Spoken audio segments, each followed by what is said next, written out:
As you can probably tell from everything behind me, I have a lot to go through in this video, so I'll try to go through it as quick as I can, and I won't go into any deep explanations. Alright, let's get started. This is a client-side piston head. You can't break it by left-clicking. You can stand on it. Entities such as projectiles will go through it, and armor scales will go through it as well. And there are two main ways of destroying it. The first being right-clicking, and the second being relogging.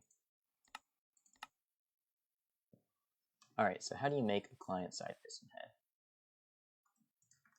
head? So to make a client-side piston head, you need to be standing in a position where if you place it on a block, you can look at different areas of the block to place it facing in two directions. So here, if I look at this edge, it's facing me, and if I look at this edge, it's facing upwards.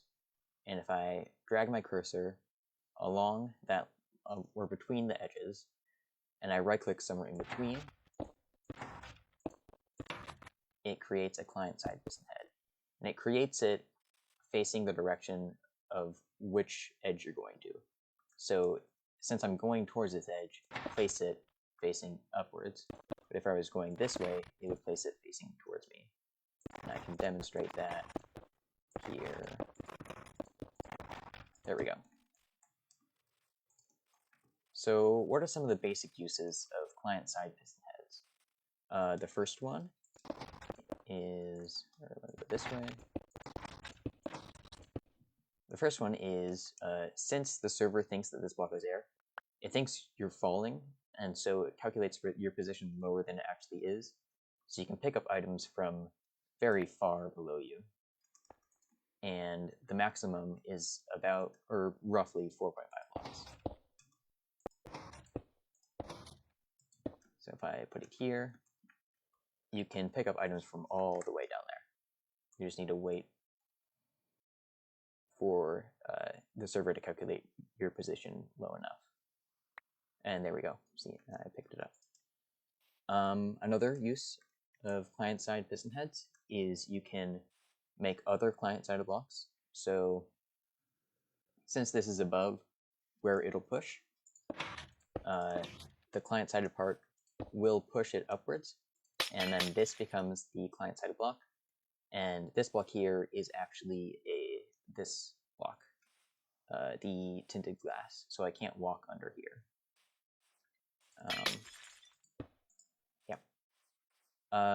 Another thing you can do is place blocks in the air, and you can do this if you have the client-side piston head here, or just anywhere. You can right-click it with a block, and it'll place it in the spot that it's at. You can do another thing using that mechanic, which is, like, normally if you place a block here, it'll put a client-side block here for a tick, and then it'll remove it right after. But if instead you place a piston here, it'll place the client-side piston here, and then in the same tick, it'll place the regular piston in this block, and it will push the client-side block so that it doesn't disappear. You can get a client-side block that way too. Another thing you can do is infinite scaling. So here, I'll show a method, or not a method, but just how you can set it up for infinite scaling.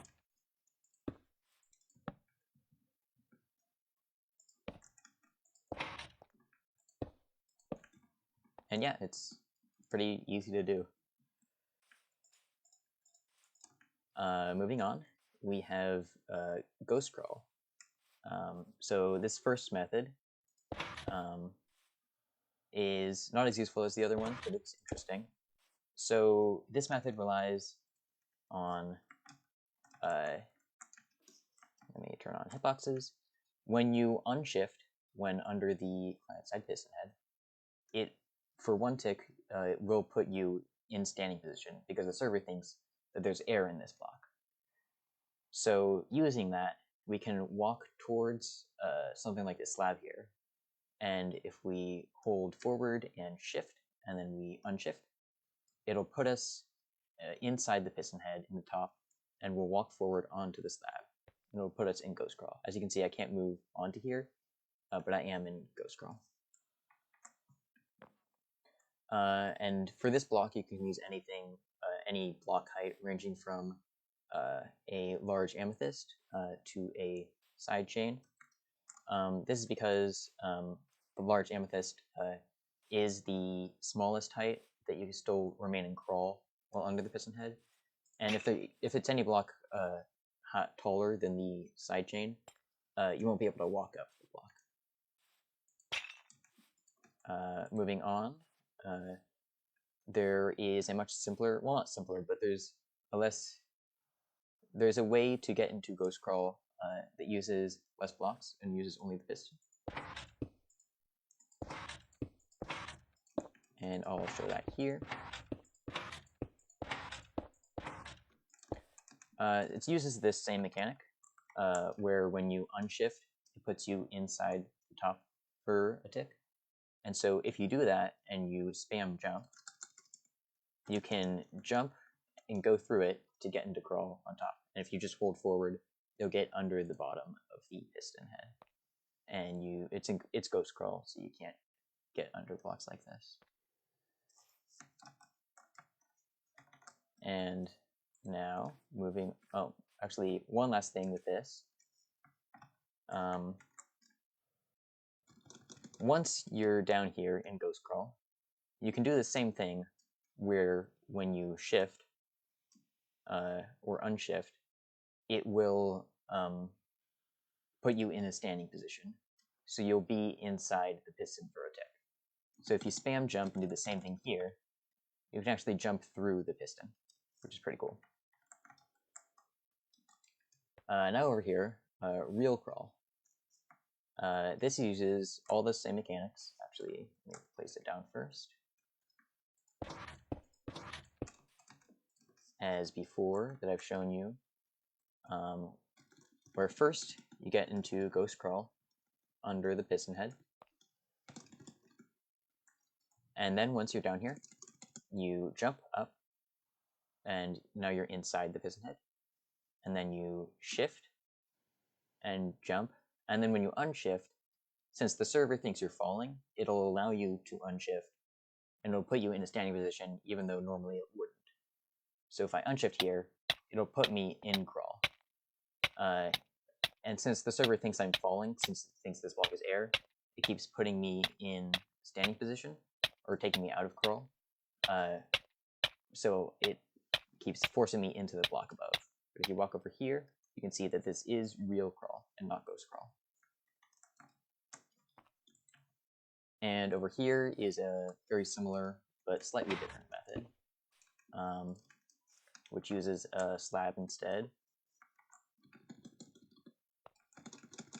And this method, you stand on the top of the piston head, and since the server thinks you're falling, if you unshift, it will put you inside the slab for a tick. And so if you spam jump and shift, you can go through the slab and get into crawl. And then you can walk forward to get in real crawl under the block over here. Next is not a way to get into real crawl using this, but a way that you can use, or I'll just show you. So with this here, if we place a piston here, normally, like if we have a block under us, it wouldn't just put us into crawl. But since the server thinks we're falling, if we place it here, it thinks our position is actually a block lower, so it'll actually put us into crawl even though we just put it on our feet, which is pretty interesting. And now moving on to rideable entities. These rideable entities act a bit differently than how entities normally act. well, not when you're writing an entity, it acts differently because it's calculated from the player and not the server. And I'll show that here. So just remember that these two blocks are slime. And let me put some glass here to make that easier. So the first thing, which isn't just, the first thing is if you ride over here while on a pig, it puts you into shift while riding the pig. Not super interesting, but could maybe be useful. The next thing is if I place a block here, and remember that these two blocks are slime, if I ride a pig onto here, you can see the pig actually goes up onto the sledge. There's another thing that's somewhat rare. You either ride a pig in a certain way, yeah, like this. Pretty funny, not very useful, but pretty funny that it puts you above and the pig's down below. But something that's more useful is if you ride the pig onto the ledge like this, the pig actually does go inside that block. Even though there's a block here, it actually faces into the block here, and you can actually push it into the block. And if I do that, you can actually see it's inside the slime block, which is very interesting. Next, I can show another thing with the pig. Let me put it the other way.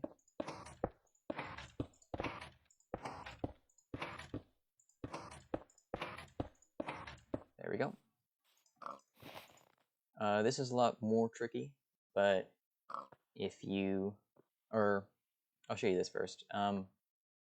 When you are moving the pig, it does go on top of the piston here, but once you stop holding the carrot on the stick, it falls through the piston.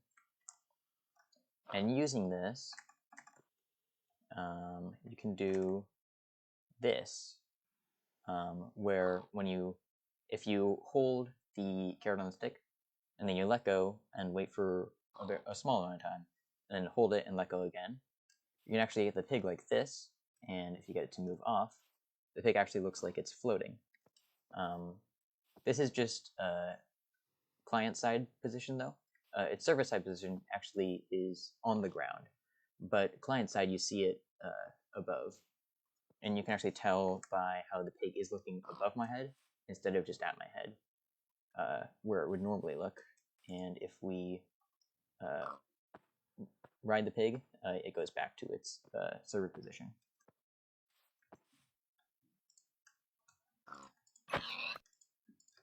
All right. Now moving on to boats. The first thing is just showing the boats work like pigs do, where if you're not riding it, it'll fall right through.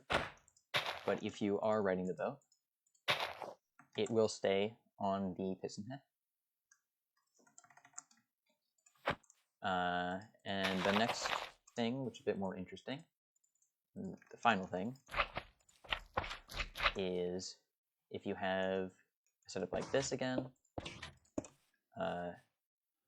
and you can use dismounting an entity like a boat to actually get inside these blocks here. And when in here, you can right-click to get into real crawl. You can see I'm in real crawl here. You can also relog when in this position, and it'll just show the slimes here. Which, yep. And that's it. Thanks for watching. Yeah, there's probably a lot more uses for this. This is just what me and Broken have found so far. I'm excited to see what else we find with this. And thanks for watching, and bye.